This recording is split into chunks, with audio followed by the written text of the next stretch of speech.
નમસ્કાર, તમે જોઈ રહ્યા છો મંતવ્ય ન્યૂઝ અને સૌરાષ્ટ્ર સુરત સાથે હું આપની સાથે મહેન્દ્ર. સમાચારની શરૂઆત કરીએ રાજકોટથી. તો રાજકોટ શહેરમાં એક ચોંકાવનારો કિસ્સો સામે આવ્યો હતો, જ્યાં સરકારી જમીન ઉપર ગોરધન મેઘાણી નામની વ્યક્તિ દ્વારા જે પાર્ટી પ્લોટ બનાવી દેવાયો હોવાની ઘટના સામે આવી છે. ત્યારે સમગ્ર મામલે રાજકોટ કલેક્ટર દ્વારા રાજકોટ શહેર તાલુકા પોલીસ સ્ટેશન ખાતે લેન્ડ ગ્રેબિંગ એક્ટ અંતર્ગત ગોરધન મેઘાણી નામના વ્યક્તિ વિરુદ્ધ પોલીસ ફરિયાદ નોંધવામાં આવતા પોલીસ દ્વારા આરોપીની ધરપકડ કરવામાં આવી હતી.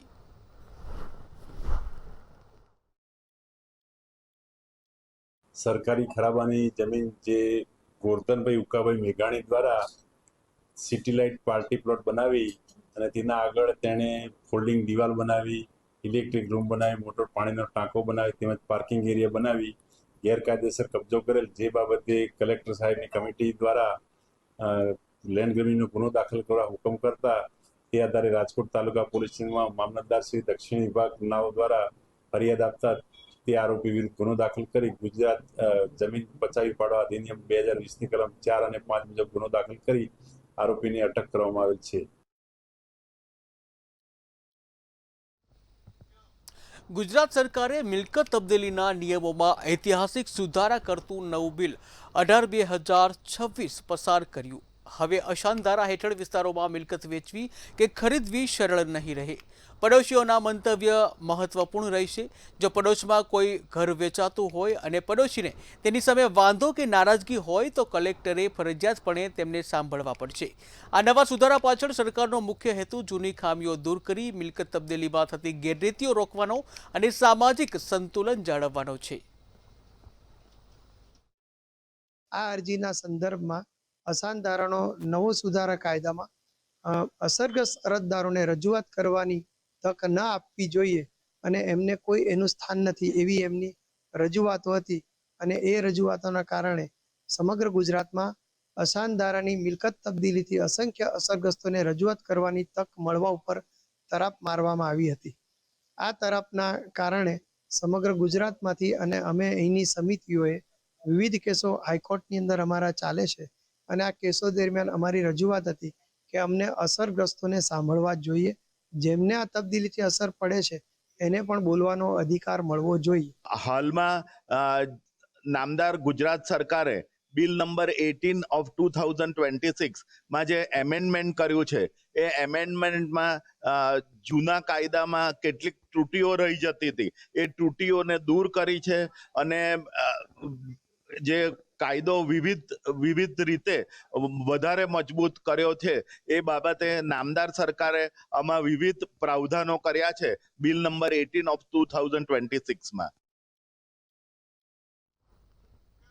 સુરતમાં સાયબર ક્રાઇમમાં મોટી કાર્યવાહી કરી ₹1.12 કરોડના શેર ટ્રેડિંગ કૌભાંડનો ભેદ ઉકેલાયો હતો, જ્યાં પ્રોસ્પેરા એક્સ એપ દ્વારા રોકાણકારોને વધારે નફાની લાલચ આપી 2 આરોપીઓની ધરપકડ કરવામાં આવી હતી.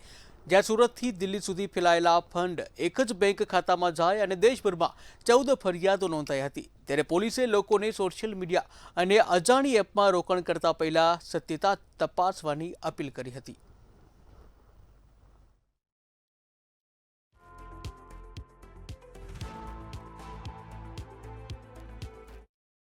ફરિયાદીને એવો લોભ લાલચ આપવામાં આવી હતી કે તમે અગર પ્રોસ્પેરા એક્સ નામની એક ટ્રેડિંગ એપ્લિકેશન છે એમાં અગર ઇન્વેસ્ટ કરશો, એના મારફતે અગર તમે સ્ટોક ટ્રેડિંગમાં ઇન્વેસ્ટ કરશો તો તમને વધારે નફો મળશે. તો એમ જણાવી એમની પાસેથી 14,55,000 જેટલાનું રોકાણ કરાવવામાં આવ્યું હતું અને જ્યારે ફરિયાદીએ વિડ્રો કરવાની પ્રયત્ન કરી તો વિડ્રોવલ એમને આપવામાં આવેલ નહોતું. ત્યારે એમને ખબર પડી કે ખરેખર મારી સાથે છેતરપિંડી કરવામાં આવી છે. સુરત ખાતે જૂની આરટીઓ કચેરીમાં અસામાજિક તત્વોનો અડ્ડો બની ગયો હતો. ત્યારે પ્રવેશબંધીના બોર્ડ હોવા છતાં બિલ્ડિંગમાં લોકોની અવરજવર જોવા મળી છે. રાત્રિના સમયે બિલ્ડિંગમાં નશાની મહેફિલો જમાતા આરોપો સામે લાગવા લાગ્યા છે. ત્યારે આ સાથે જ બિલ્ડિંગ પરિસરમાંથી નશાની ખાલી બોટલો પણ મળી આવી હતી. ત્યારે પ્રતિબંધિત વિસ્તારમાં ગેરકાયદેસર પ્રવૃત્તિ રોકવામાં તંત્ર નિષ્ફળ નીવડ્યું છે. જ્યાં લોકોની અવરજવરથી દુર્ઘટના સર્જાય તો જવાબદાર કોણ રહેશે તેવા સવાલો પણ ઊભા થયા છે.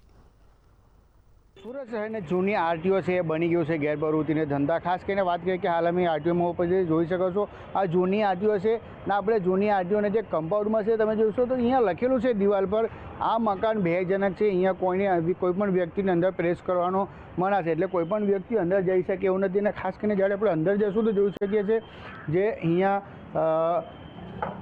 ગાડી મૂકેલું છે, ખાસ કરીને જમવાનું બનાવવાનું સામાન મૂકેલું છે, આખું એ અહીંયા વ્યવસ્થિત એક માણસ રહી શકે એવી હિસાબે બનાવી દેવાનું છે. જેમ કે આ ગેટ પર જ લખેલું છે કે આ જે બિલ્ડિંગ છે એ ભયજનક છે. આ બાજુ આપણે વાત કરીશું. આપનું શું નામ ભાઈ? આપણે અહીંયા કોણ કોણ રૂમ આવે છે? અહીંયા જીએસએફ વાળા કેટલા જણા આવે છે? 2 જણા. આ તો ભયજનક બિલ્ડિંગ છે તો અહીંયા અચાનક કંઈક થઈ ગયું તો સુવા માટે આવે છે. ક્યાંથી આવે છે એ લોકો? હાલ આરટીઓથી. પાલ આટીઓથી અહીંયા ઊંઘવા આવે. તો આ તો બિલ્ડિંગ તમે જોઈ શકો છો એ હિસાબે ધરાર છે, જર્જરિત છે, પડી ગયો તો આપનું અહીંયા જવાબદારી છે. હું અહીંયા વાહનની ચોરી થાય કે નહીં બહાર આરટીઓના વાહન પીડ્યા છે હા, અને દેખરેખ માટે. આરટીઓની બંને સાઈડમાં દારૂને બોટલો પડ્યા છે ખાલી, એ શું કહેશો? હા, એ તો બહાર જે માણસો ઓલા જે છે ને મોજાવાળા હા, એ લોકો કદાચ નાખતા હશે. સીધું બિલકુલ આ ભાઈ અહીંયા ઊંઘવા આવતા છે, એમની સિવાય બીજા 2 પણ આવે છે, જોઈ શકાય છે. જે હિસાબે એકચ્યુઅલી આખું કિચન બનાવી દેવામાં આવ્યું છે. ગેસની બાટલા, વાસણ, વસ્તુઓ જે રોજ જરૂરિયાતમાં સામાન લાગતો એ બધું બનાવી દેવામાં આવ્યું છે. ને જે બિલ્ડિંગ્સ આખી જર્જરિત છે, જોઈ શકાય છે. તમને બહારથી પણ બતાવ્યું, અંદરથી પણ બતાવ્યું. અહીંયા જે બિલ્ડિંગ છે જર્જરિત નથી, જે હિસાબે ગાડીઓ બહાર મૂકેલી છે એના જે હિસાબે આ બિલ્ડિંગને દરવાજા પર જ જે ભયજનક બિલ્ડિંગ છે અંદર પ્રવેશ કરવાનું માણસ લખેલું છે. આ જોઈ શકાય છે. આ જે બિલ્ડિંગ છે આ હિસાબે બનેલું છે આ બિલ્ડિંગ, ને આ આખી જર્જરિત બિલ્ડિંગ છે. લોખંડથી લઈને બધું આખું સડી ગયું છે. નહીં આમાં પણ લોકો હજી રહેવા આવે છે. ખાસ કરીને વાત કરીએ જૂની આરટીઓ છે, વર્ષોથી બંધ પડેલું છે. સરકારને એને ના પોવાના ત્યાં જ ને પાડી દેવાની ઈચ્છા છે, ના કંઈ કરી દેવાનું છે. બિલ્ડિંગને ગેટ પર જ લખેલું છે જાહેર ચેતવણી, આ મકાન ભયજનક છે, કોઈ પણ વ્યક્તિ આમાં પ્રવેશ કરવો નહીં. તો અહીંયા લોકો ઊંઘવા આવે છે. અને ખાસ કરીને જ્યારે વાત કરીએ કે આ બિલ્ડિંગને તમે જોઈ શકો છો જે આ બિલ્ડિંગ ત્યારે બંધ થયું જ્યારે પાલમાં આરટીઓ ચાલુ થયું સુરતમાં, ને ત્યારથી આ બિલ્ડિંગ એવી રીતે જ પડ્યું છે ને આમાં કોઈ આવી નહીં શકે, જઈ નહીં શકે. તે લઈને આમાં બહાર બોર્ડ મારી દેવા છે. પણ તો પણ ખાસ કરીને જ્યારે અહીંયા લોકો ઊંઘવા આવતા હોય અને બહારથી જે લોકો અહીંયા દારૂ પીવા આવતા હોય, કેમ કે કમ્પાઉન્ડની અંદર ઘણા દારૂને બોટલ ને પોટલી પડ્યું છે ને આમાં ગેરપ્રવૃત્તિ ધંધા થઈ રહ્યું છે એવું લાગી રહ્યું છે. મંતવ્યનું સુરતથી દીપક રાય. જૂનાગઢમાં હાલ સમગ્ર સૌરાષ્ટ્રની કાપડ બજારમાં મંદીનો માહોલ જોવા મળી રહ્યો છે. ત્યારે વેપારીઓ મુજબ ઈરાન, ઇઝરાયલ, અમેરિકા વચ્ચેના યુદ્ધ જેવી પરિસ્થિતિની નકારાત્મક અસર વેપાર ઉપર પડી રહી છે. ત્યારે ખાસ કરીને માંગનાથ રોડ ઉપર આવેલા કાપડ બજારમાં ગ્રાહકોની અછત જોવા મળી રહી છે. વૈશાખ મહિનાથી જે લગ્ન સિઝન પહેલા જ બજારમાં સુમસામ માહોલ જોવા મળી રહ્યો છે.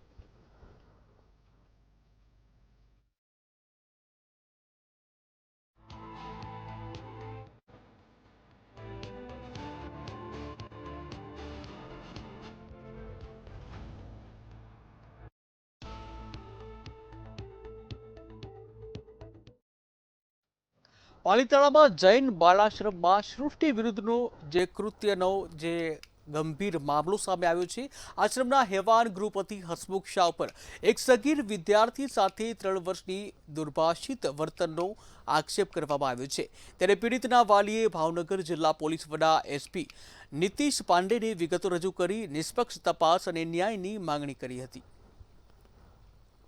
ગત તારીખ 25 માર્ચ 2026ના રોજ પાલિતાણા ટાઉન પોલીસ સ્ટેશન ખાતે બીએનએસની કલમ 115(1) તેમજ પોક્સોની કલમ 4 અને 6 તેમજ જુવેનાઇલ જસ્ટિસની કલમ 75 હેઠળનો એક ફરિયાદ છે નોંધવામાં આવી હતી.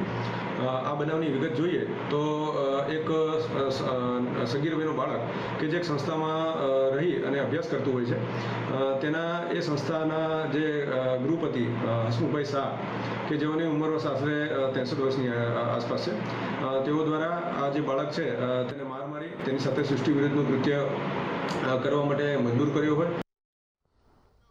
ગારિયાધાર નગરપાલિકાના વોર્ડ નંબર 3માં કચરાની સમસ્યા ગંભીર બની હતી, જ્યાં 10 થી 15 દિવસે કચરાની ગાડી આવતી હોવાના આક્ષેપો લાગ્યા હતા. પરિસ્થિતિ ખરાબ થતાં વોર્ડના સદસ્યએ પોતાની ગાડીથી ઘરે ઘરે જઈ કચરો ઉપાડ્યો હતો અને નગરપાલિકા કચેરીએ લઈ ગયા હતા, જ્યાં તેમની લાંબી રાહ જોવી પડી હતી. ગાડી લઈને નો છૂટકે આવું પડ્યું છે. 7 મહિના પહેલા હું આવ્યો હતો તો એ મને એમ કહીને અહીંથી મોકલવામાં આવ્યો હતો કે ભાઈ 2, 5, 10 દિવસમાં ગાડી ચાલુ થઈ જાય. 3 નંબર, 5 નંબર ને 7 નંબરમાં ગાડી કચરાની આવતી નથી. આજથી ને આ છેલ્લા 12 મહિનાથી જ્યારના ચૂંટાઈને સભ્ય આવ્યા અને ખબર પડી કે આ લોકોએ આપણને વોટ નથી આપ્યા, ચારનો આ લોકો પક્ષવાદ રાખે છે. આ લોકોને એક જ ધ્યેય છે કે અમને મત આપો તો અમે કામ કરવી, બાકી અમે કોઈનું કામ કરવા રાજી નથી. સુરેન્દ્રનગર જિલ્લામાં રોડ અકસ્માતનો બનાવ દિવસે ને દિવસે વધી રહ્યો છે. ત્યારે વઢવાણથી વિરમગામ વચ્ચે 2 અકસ્માતના બનાવો સામે આવ્યા છે, જ્યાં વઢવાણ અને ગામ વચ્ચે સુરેન્દ્રનગર તરફથી લખતર તરફ જઈ રહેલી જે કાર છે એ કારનું આગળનું ટાયર ફાટી જતા ડ્રાઈવરે સ્ટીયરિંગ પરથી કાબુ ગુમાવ્યો હતો અને રોડ ઉપર પાર્ક કરેલા પાઇપને ધડાકેભેર જે પૈડું અથડાયું હતું અને કાર અને બાઇક બંને રોડની આજુબાજુમાં આવેલું બાજુમાં જે ખાઈ છે, ખાઈમાં કાર ખાબકી હોવાની ઘટના સામે આવી છે.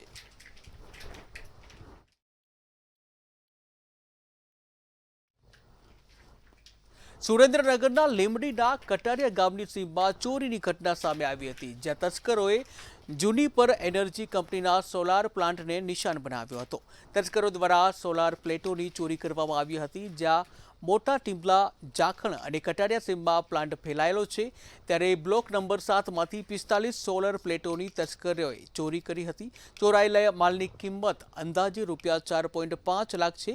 ત્યારે આ મામલે સુપરવાઇઝર દ્વારા પોલીસમાં ફરિયાદ નોંધાતા પોલીસે તસ્કરોની શોધખોળ શરૂ કરી છે. સુરતમાં સંસ્કૃતિ રક્ષા સમિતિ અને શ્રી માધવ ગૌશાળા દ્વારા પ્રભુ શ્રીરામની ભવ્ય શોભાયાત્રાનું આયોજન કરવામાં આવ્યું હતું. શોભાયાત્રામાં વડોદરાથી ખાસ પધારેલ મહાદેવની ઝાંખીએ આકર્ષણ જણાવ્યું હતું અને જેમાં ભક્તોએ શિવ તેમજ રામનો અદ્ભુત સમન્વય જોવા મળ્યો હતો. ત્યારે શહેરના અનેક નામી અનામી શ્રેષ્ઠીઓ અને સેવાભાવી લોકો મોટી સંખ્યામાં આ ઉજવણીમાં જોડાયા હતા. જ્યારે શહેરના નેતાઓ અને પદાધિકારીઓ પણ શોભાયાત્રામાં જે જોઈન થઈ અને રામલલ્લાના આશીર્વાદ લીધા હતા.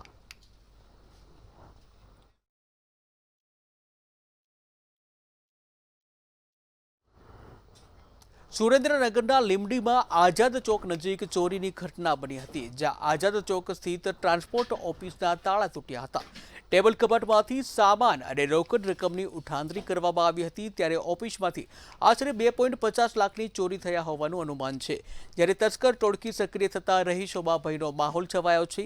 જ્યાં ઘટના બનતા લીંબડી પોલીસે ઘટનાસ્થળે પહોંચી તાત્કાલિક તપાસ શરૂ કરી હતી.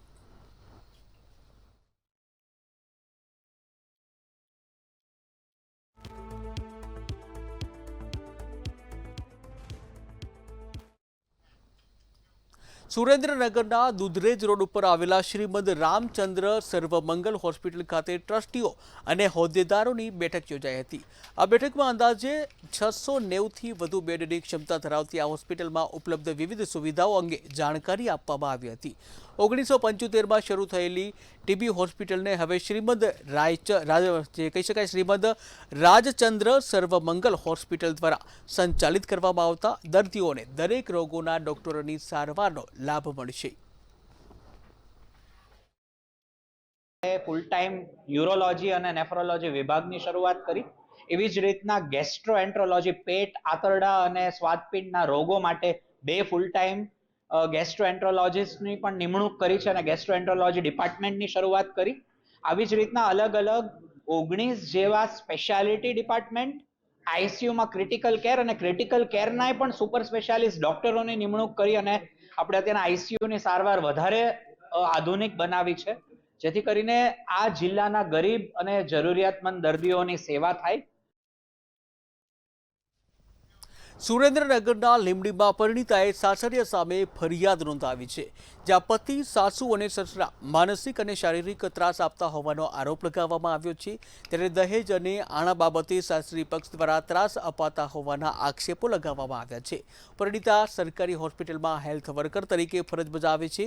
ત્યારે આ મામલે પોલીસે તપાસ હાથ ધરી છે.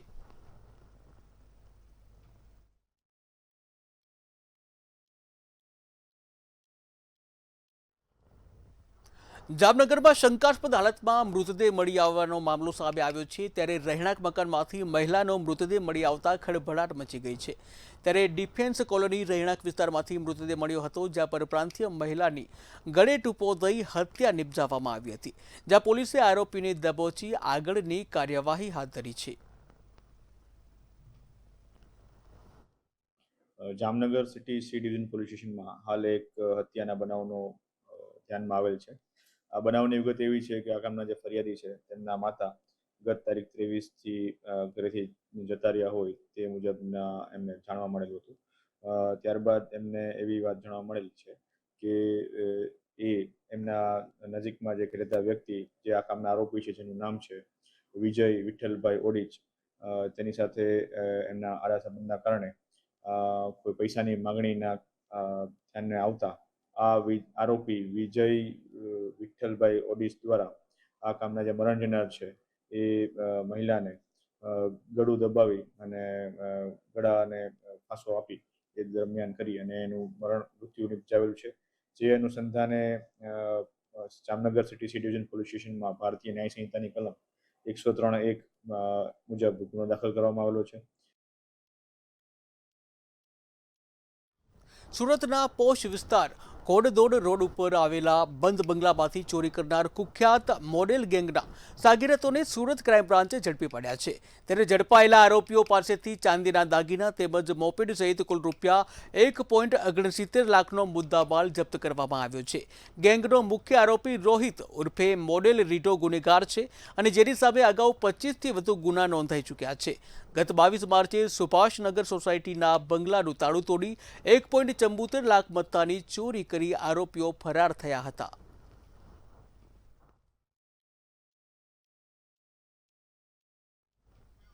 કચ્છના ભુજોડીમાં એલસીબી દ્વારા મોટા દરોડા પાડવામાં આવ્યા હતા જ્યાં બાવળના ઝાડ નીચે ચાલતો જે જુગારધામ છે ઝડપી પાડવામાં આવ્યો. તીન પત્તી રમતા 8 શખ્સો ઝડપાયા હતા ત્યારે પોલીસે રંગે હાથે આરોપીઓને ઝડપી પાડ્યા હતા જ્યાં પંચાયતના બોર પાસે ખુલ્લેઆમ જુગાર ચાલતો હતો ત્યારે રૂપિયા 2.43 લાખનો મુદ્દામાલ સહિત રોકડ 43,500 સ્થળ પરથી જપ્ત કરવામાં આવી હતી. સમગ્ર મામલે માધાપર પોલીસ સ્ટેશનમાં કેસ નોંધાયો છે.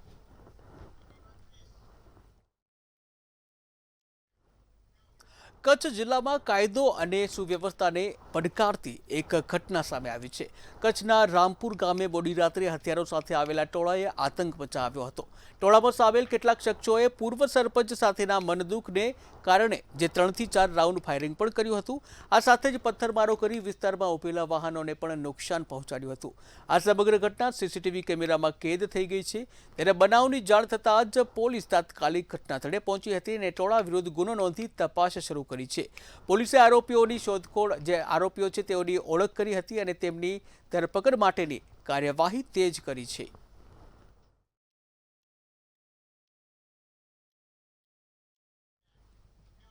સુરતના ઉન વિસ્તારમાં આવેલી બદરેશામાં ચોરી અને આગ લગાવવાની જે ઘટના છે સામે આવી છે ત્યારે તસ્કરોએ રૂપિયા 7.50 લાખ રોકડ ચોરી કરી અને મહત્વના દસ્તાવેજો સળગાવી દીધા હતા. સીસીટીવી ફૂટેજ અને ટેકનિકલ સર્વેલન્સના આધારે ભેસ્તાન પોલીસે અબ્દુલ સમદને ગણતરીના કલાકોમાં જ ધરપકડ કરી અને ગુનાનો ભેદ ઉકેલી દીધો છે.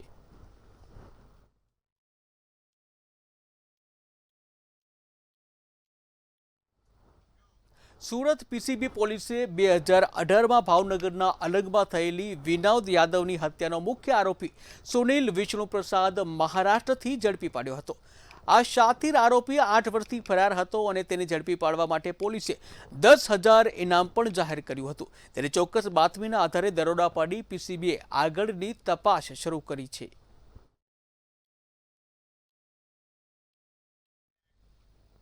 સુરતના લિંબાયત ધારાસભ્ય સંગીતા પાટીલે વિધાનસભામાં હિન્દુ પરિવારોની સુરક્ષા અને અશાંત ધારા નિયમોનું ઉલ્લંઘન અંગે પ્રશ્ન ઉઠાવ્યો હતો.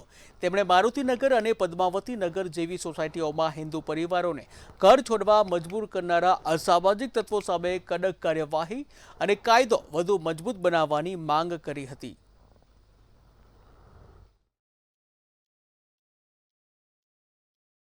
જ્યારે ગુજરાત અશાંત ધારા સુધારા વિધેયક પર જ્યારે વિધાનસભામાં જ્યારે ચર્ચા ચાલતી હોય એમાં ચર્ચામાં પણ મારે ભાગ લેવાનો હતો અને ચર્ચા દરમિયાન મારા વિસ્તારના જે પ્રશ્ન હતા એ પ્રશ્નની હું રજૂઆત કરી હતી અને કેટલાક સૂચનો પણ કર્યા હતા અને આ અસનધારા વિસ્તારને હવે નિર્દિષ્ટ વિસ્તાર તરીકે ઓળખવામાં આવશે ત્યારે આ નિર્દિષ્ટ વિસ્તારમાં કેવી રીતે કડક નિયંત્રણ લાવવું જોઈએ એ બધા સૂચનો અને સાથે સાથે કડક કાયદાની માંગ પણ અમે કરી હતી।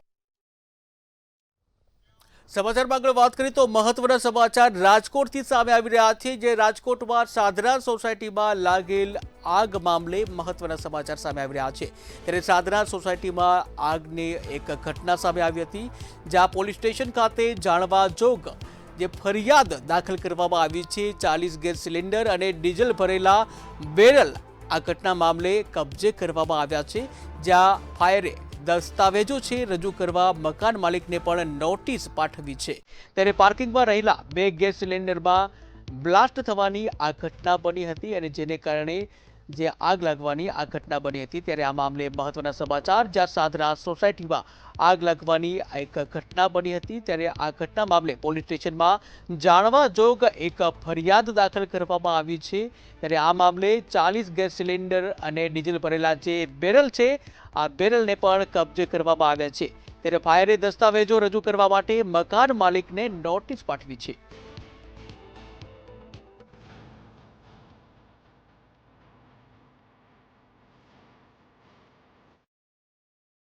તો સમાચારોમાં હાલ બસ આટલું જ। હવે સીધો સંવાદ જુઓ અમારા સહયોગી રોનક મોઢવાડિયા સાથે।